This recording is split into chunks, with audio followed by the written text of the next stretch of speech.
जय श्री कृष्ण। राधे राधे। मैं विजया देवी रंकावत आप सभी का अभिनंदन करती हूँ। आइए आज हम सुनते हैं सातु तीज की व्रत कथा।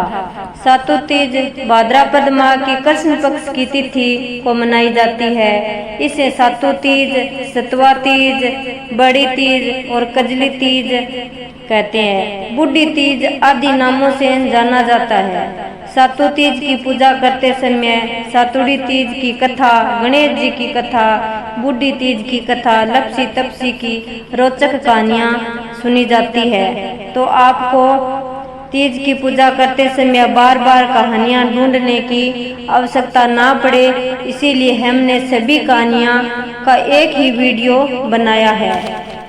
आओ हम सुनते हैं सातु तीज की कथा। एक गांव में एक गरीब ब्राह्मण रहता था। भाद्रपद मास में कजली तीज का व्रत आया। उसकी पत्नी ने कहा, आज मेरा कजली तीज का व्रत है, मैंने तीज माता की पूजा करने के लिए सातु लाना है।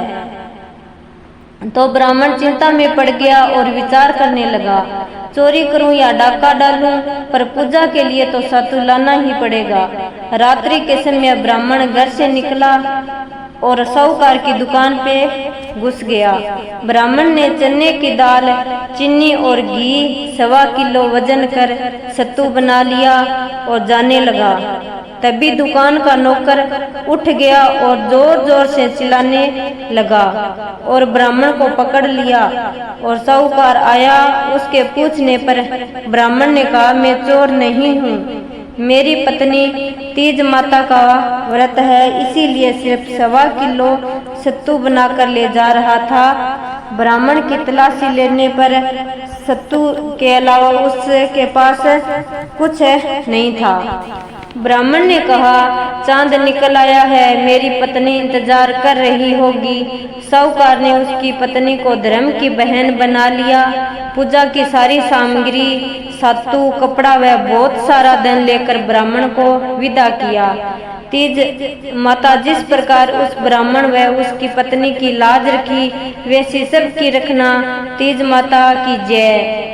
तो इस प्रकार सातु तीज माता की कथा समाप्त हो रही है और दूसरी कहानी स्टार्ट कर रही हूँ। तो इसके बाद में हड़ताल तीज की कहानी सुना रही हूँ।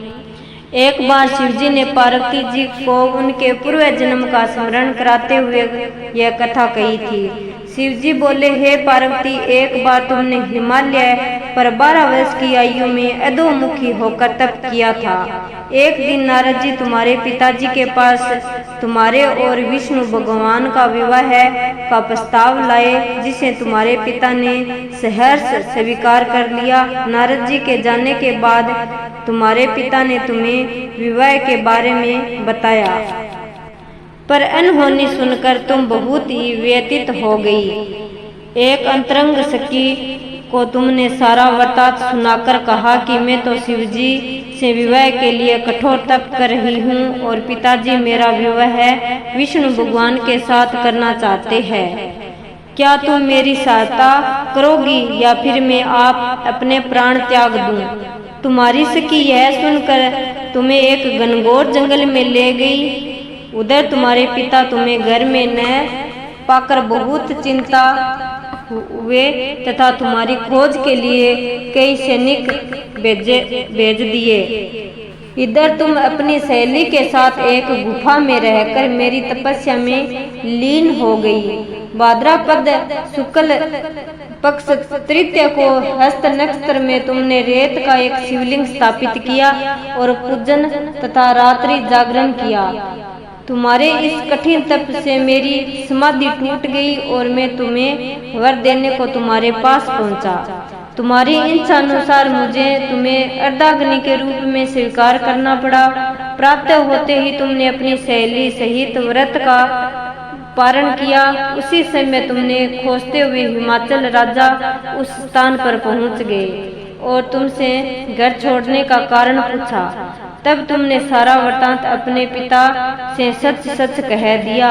यह सुनकर हिमालय राजा तुम्हारे और हमारे विवाह के लिए राजी हो गए और शस्त्रों वक्त विधि द्वारा हम दोनों विवाह में बंध गए थे।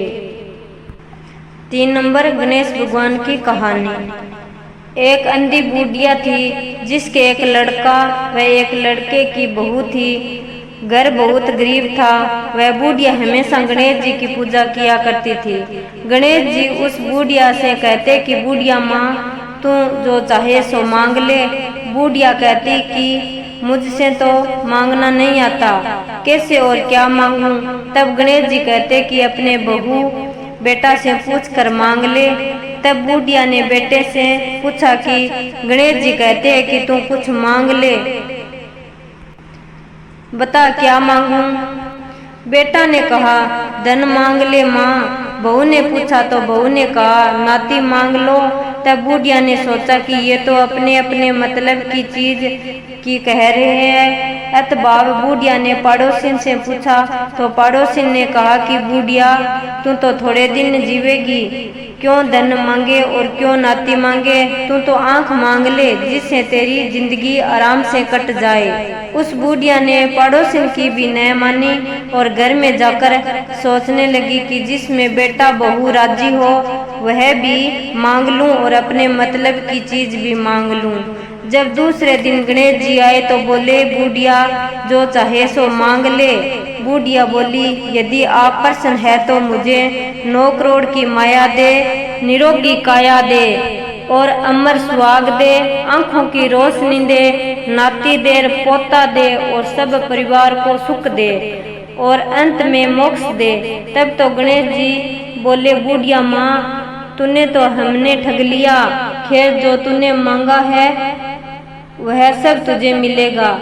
यह कहकर गणेश जी अंतर्ध्यान हो गए। बूढ़िया माँ को मांगे अनुसार सब कुछ मिल गया। हे गणेश जी महाराज जैसे तुमने उस बूढ़िया को सब कुछ दिया वैसे सबको देना, हमको भी देना। जय श्री गणेश भगवान की जय हो। तो गणेश भगवान की कहानी समाप्त होने के बाद में लप्सी तप्सी की कहानी सुनी जाती है। तो आइए हम लप्सी तप्सी की कहानी सुनते हैं। एक लप्सी एक तपसी हो। तपसी तो भगवान की तपस्या कर तो लप्सी रोजिना 1.25 सेर की लस्सी बनाकर भगवान के भोग लगाकर टल्ली हिला गए जीम लेन। तो एक दिन दोनों जना लड़न लाग गया। लप्सी बोलियो मैं बड़ो और तपसी बोलियो मैं बड़ो। इतना में नारद मुनि आया और पूछन लग गया कि क्यों लड़ो हो। जब लप्सी बोलियो कि मैं बड़ो, तपसी बोलियो कि मैं बड़ो क्योंकि मैं भगवान की तपस्या करूं हूँ। तो नारद जी बोलिया कि थारो फैसलो मैं करूं। दूसरे दिन लप्सी नागे आन लाग्यो तो नारद जी 1.25 करोड़ को मूंदड़ो तपसी गए आगे घेर दियो और आंख खोल देखे तो मूंदड़ो पड़ियो है। वो उन्हें उठा गए गोडा नीचे दाब लियो और तपस्या करन लाग गयो। उधर लप्सी 1.25 सेर की लस्सी बनाकर भगवान के भोग लगाकर टल्ली हिलागे जीम लियो। इतना में नारद जी आया और दोनों को बिठाया। दोनों जना पूछन लग गया कि कौन बड़ो है नारद जी। नारद जी तपसी ने कहो कि थे तो गोडा उठाओ। नारद जी तपसी ने कहो कि तेरो गोडो उठा। गोडा उठाता ही मूंदड़ो निकल गयो। जद नारद जी बोलिया कि मूंदड़ो चुरान स्यों तेरी तपस्या भंग होगी सो लप्सी बड़ो है। लप्सी कहने लाग्यो कि अब मेरी तपस्या को फल किया मिलेगो। नारद जी बोलिया तेरी तपस्या को फल काती नाना वाली देगी। सब कहानी के गए तेरी कहानी नहीं कैसी तो काती को फल तन्ने हो जासी। और साड़ी दे गए तन्नो नहीं देसी, धोती दे गए गमछो नहीं देसी और सीधो देकर दक्षिणा नहीं देसी। ब्राह्मण जी माकर दक्षिणा नहीं देसी तो सबको फल तन्ने हो जासी। इतनो कह गए नारद जी चालियो गयो। तो माताएं बहनों लप्सी तपसी की कहानी और चारों कहानी अच्छी लगी तो लाइक और सब्सक्राइब करियो। जय श्री कृष्ण। राधे राधे।